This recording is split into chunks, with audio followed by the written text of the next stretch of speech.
In the year 1206, far from the marble capitals of Europe or the walled cities of China, a different kind of turning point was unfolding on the vast grasslands of Central Asia. There were no towering fortresses under siege, no grand navies clashing at sea. Instead, beneath an endless sky and across windswept steppe, a fragmented world stood on the edge of transformation.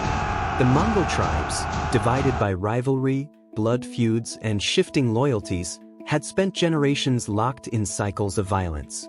Power was personal. Trust was temporary. Survival was everything. What happened that year was not a battle for territory in the traditional sense. It was not a fight over walls or wealth. It was a battle for unity. At a place remembered as Dalan Balzhut, decades of tribal conflict reached their decisive conclusion. One leader emerged not simply as the strongest warlord, but as the architect of something entirely new. His name was Genghis Khan. The events of 1206 created more than a military victory. They forged a unified command structure, a disciplined system, and a vision that would soon reshape continents. Within a generation, the force born on those plains would stretch from China to Eastern Europe.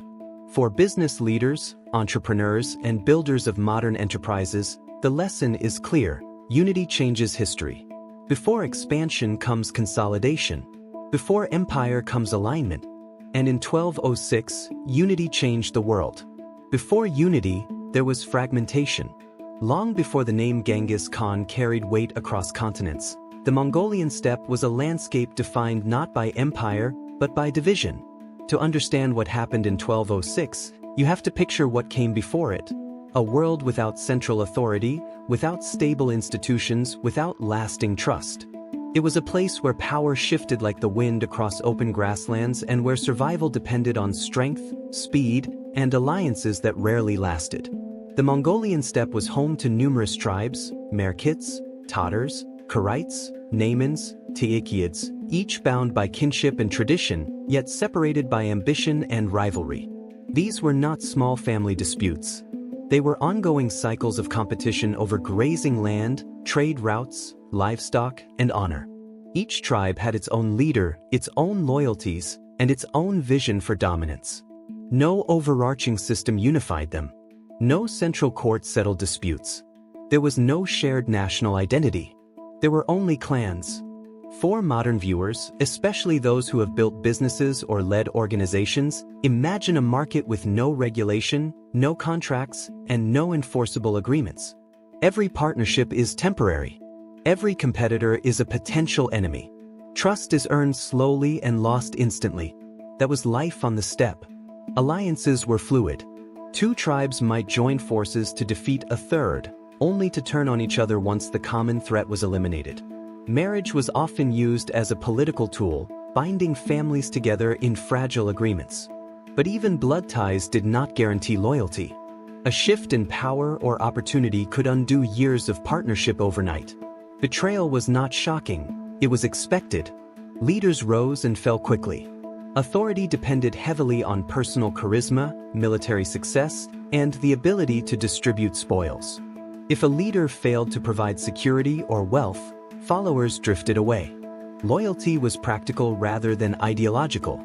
It was less about shared destiny and more about immediate survival. And survival was never guaranteed. The steppe itself was unforgiving. Winters were brutal. Resources were limited. Herd animals, horses, sheep, cattle, were the backbone of wealth.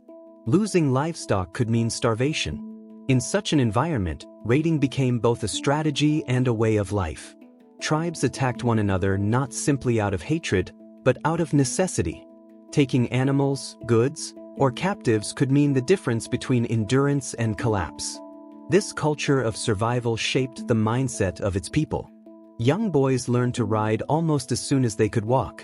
Archery was not sport, it was survival training. Endurance was normal. Hardship was expected. Resilience was not a motivational slogan, it was daily reality. But while the Mongols were fierce and adaptable, they lacked cohesion. There was no unified command, no standardized military structure, no legal code binding everyone under a common framework. Each tribe operated independently, with its own customs and priorities. Conflicts that might have been resolved through negotiation in a more centralized society instead escalated into violence.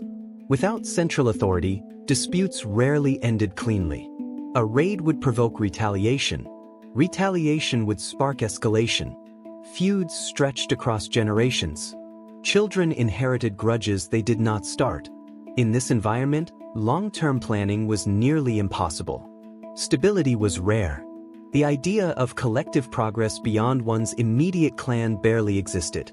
For those accustomed to the rule of law and structured governance, it is difficult to fully grasp the volatility of such a system. Imagine trying to build a company when every department operates independently, with no shared mission, no common incentives, and constant internal competition. Resources are wasted on internal conflict rather than external growth.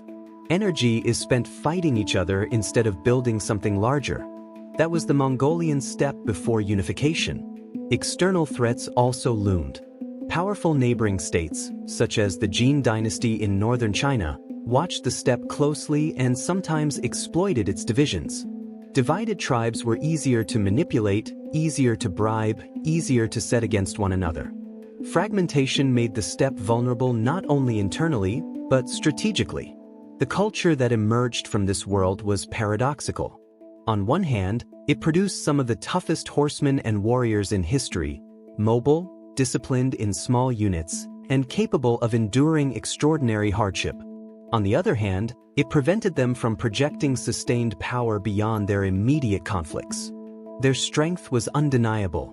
Their unity was non-existent. It was into this world that Temujin was born. But before his rise, the system itself remained the dominant force. Tribal identity was everything.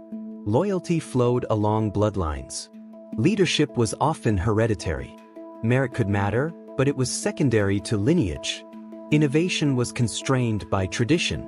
For decades, the steppe existed in this unstable equilibrium: strong individuals, weak institutions.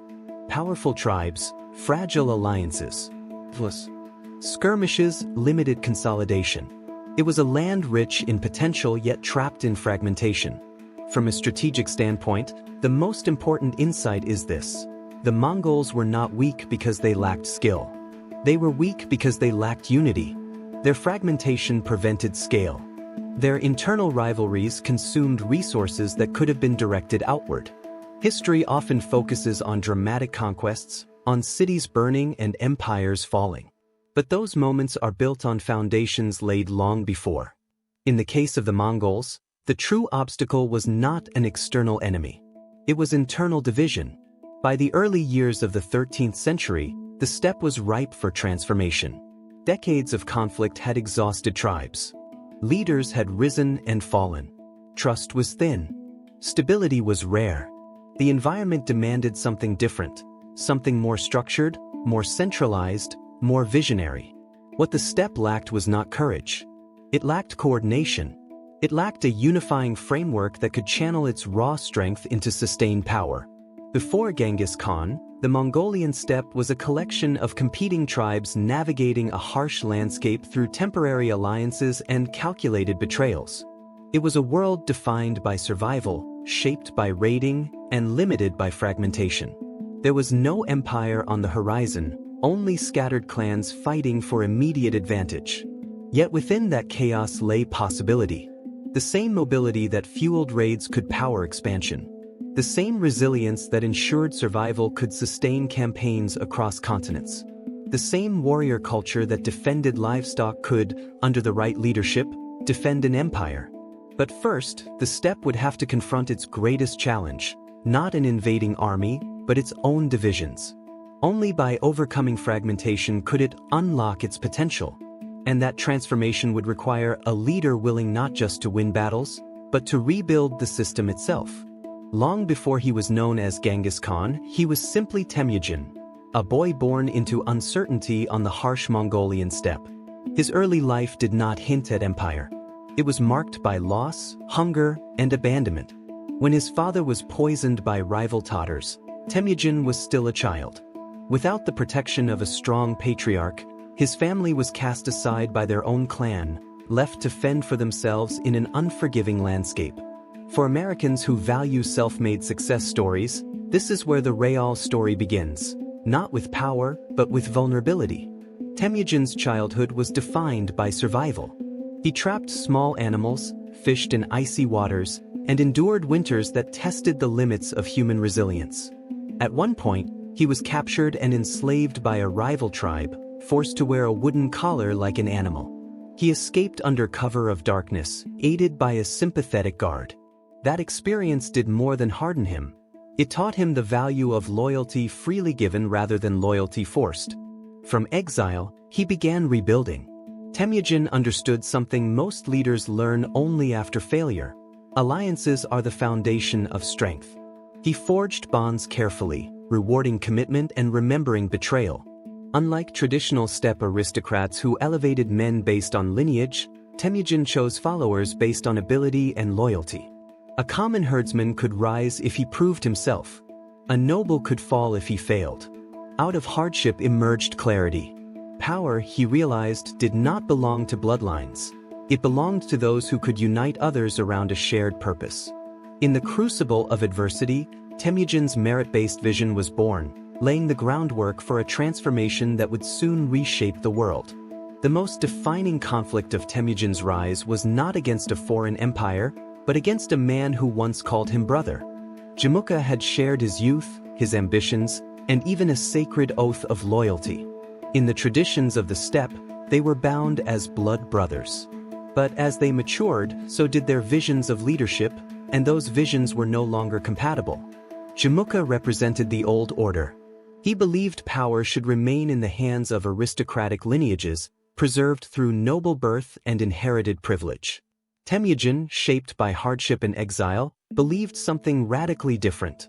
Loyalty and ability mattered more than ancestry. This was not just a personal rivalry.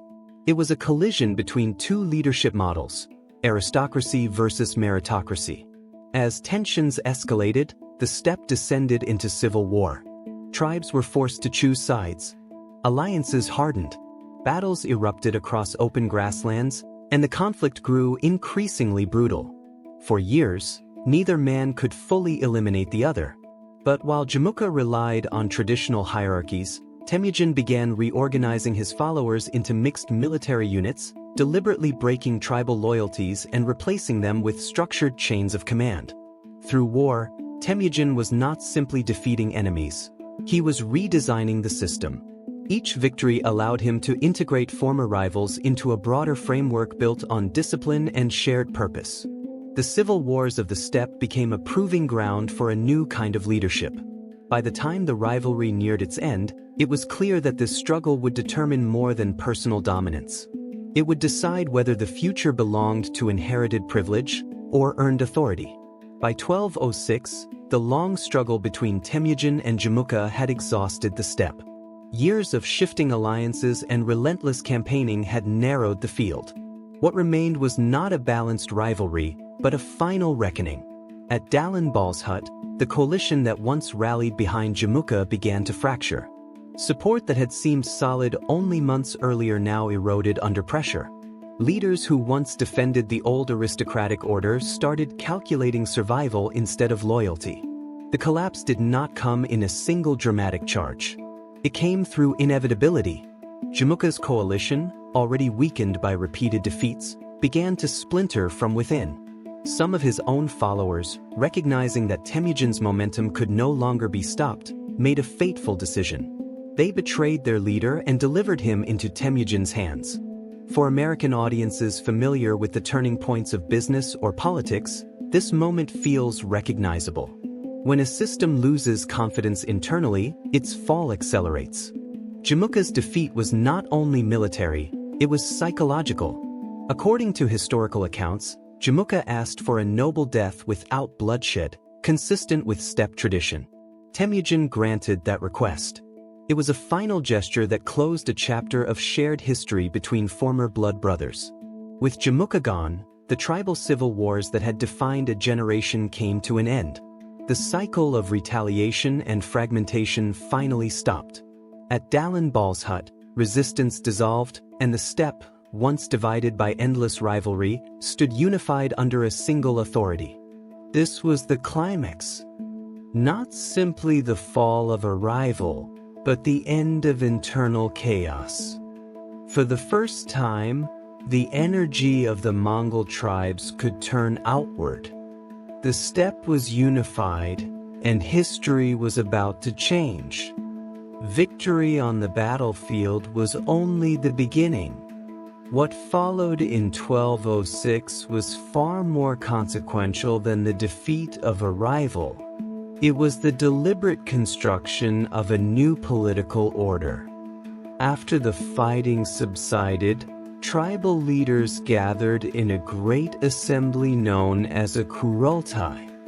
On the open steppe, without marble halls or permanent capitals, a decision was made that would echo across continents. This was the Great Kurultai Assembly, a moment when former rivals stood together not as fragmented clans, but as participants in something larger. The purpose was clear: to formalize unity and define leadership. In that gathering, Temujin was proclaimed Genghis Khan, often interpreted as universal ruler. The title was more than ceremonial. It signaled the transition from tribal chief to sovereign authority over a unified people. For modern audiences accustomed to corporate mergers or political realignments, this was the equivalent of moving from startup survival mode to structured governance. The Mongol tribes were no longer loose affiliates bound by temporary loyalty. They were reorganized into a centralized system with defined chains of command and shared objectives. From tribes to empire, this was the true turning point. Genghis Khan began implementing reforms that shifted identity away from bloodline and toward institutional structure. Military units were standardized. Authority was clarified. Loyalty was redirected from clan leaders to a central command. What emerged from that Kurultai was not simply a coalition, but the birth of the Mongol Empire. It was the creation of a state built on mobility, discipline, and strategic alignment. The era of endless internal war had ended.